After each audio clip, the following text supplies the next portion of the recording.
Urodi Uwitonze was born the year Rwanda was liberated, and she undertook her 9-year basic education in Kirehe district of the Eastern Province and was able to continue her studies at the Integrated Polytechnic Regional College of Tumba, specializing in IT.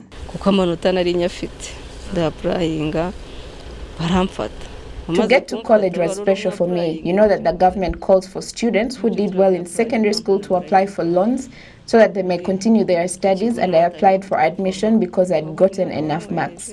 After I was admitted, we were told to apply for the loans, which I did, and I got that too. We were told to go pick up our admission letters, and we did. I didn't know the place and didn't dream that I would ever make it to college or university. It never crossed my mind. That was just a dream, but thanks to the government, I was fortunate enough to go. The 9-year basic education program was introduced in 2009 with the objective of giving all children the opportunity to get an education, and after completing her studies in 2017, Urodi got a job working at the Marathon smartphone assembly plant here in Kigali last year.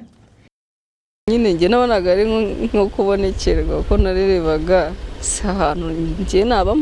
here was almost like a vision to me, almost unreal. Me as a person who studied in the 9-year basic education system, working here, I didn't even go to nursery because there were none in my home area. Maybe they were here in Kigali, but not back home. Working here with people who did has given me confidence. Urodi has no doubt that good leadership after the country's liberation has everything to do with the opportunities that have been presented to her.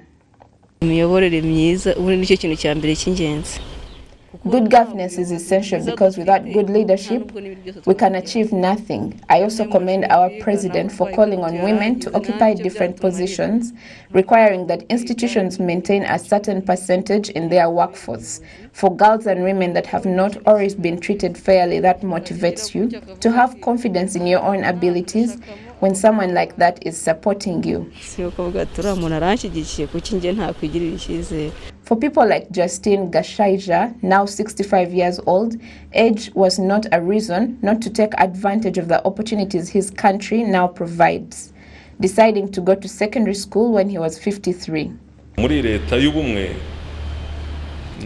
the government of national unity was formed, I asked myself, why shouldn't I get an education now that the bad leaders that had prevented me from studying had gone?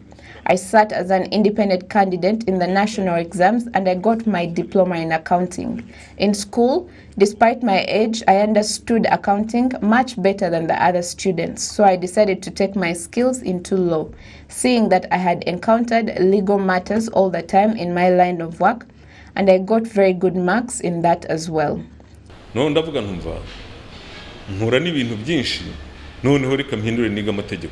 Justin says the university law degree he has since earned has come in handy. I remember it very well and was pleased when His Excellency visited us here at Gisozi. I told him of a law that was hindering us businessmen and he listened. He then asked for the law to be re-examined and the minister in charge included me in the commission that was doing that. It was only made possible because I had studied law. We worked with another commission from the Ministry of Finance and we prepared the law and saw it off to cabinet. I am happy that the things that stopped me from realizing my full potential are no more, and I'm proud of the contributions I'm now making to the development of my country after studying law. Education experts affirm that building up that sector has been key to national development. Discrimination meant that many people could not study and make anything of themselves. When the education sector struggles and dies in a given country, all the sectors follow suit. It's the foundation of all. People work in banks because they got an education. They lecture because they went to school. Work in the health sector because they went to medical school.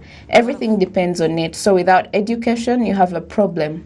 Following the 1994 genocide against the Tutsis, Rwanda embarked on a good initiative of education for all, and that has helped all of us because before it was as if there was a small hole that could only allow one person at a time to get through, and now the door is wide open and anyone can get through and drink from the fountain of knowledge until their thirst is quenched. In a situation like that, those with true potential stand out because there is competition and you can compare performance.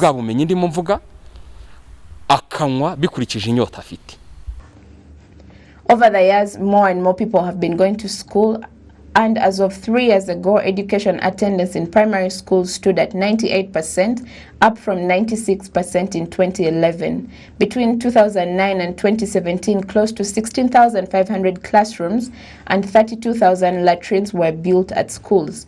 The number of qualified teachers in the country's secondary school increased from 63.4% in 2011 to 69.2% in 2016.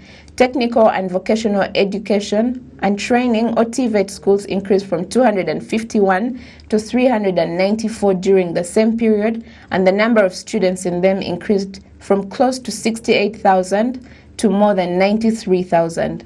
As for colleges and universities, between the year 2000 and 2015, more than 105,000 students have graduated, 16% with diplomas, 79% with a bachelor's degree, and 5% with a master's degree or PhD. 64.1% pursued non-STEM subjects, while 35.9% did science, technology, engineering, and mathematics. The government is looking to have 60% of students join TVET schools, while 40% remain in general education.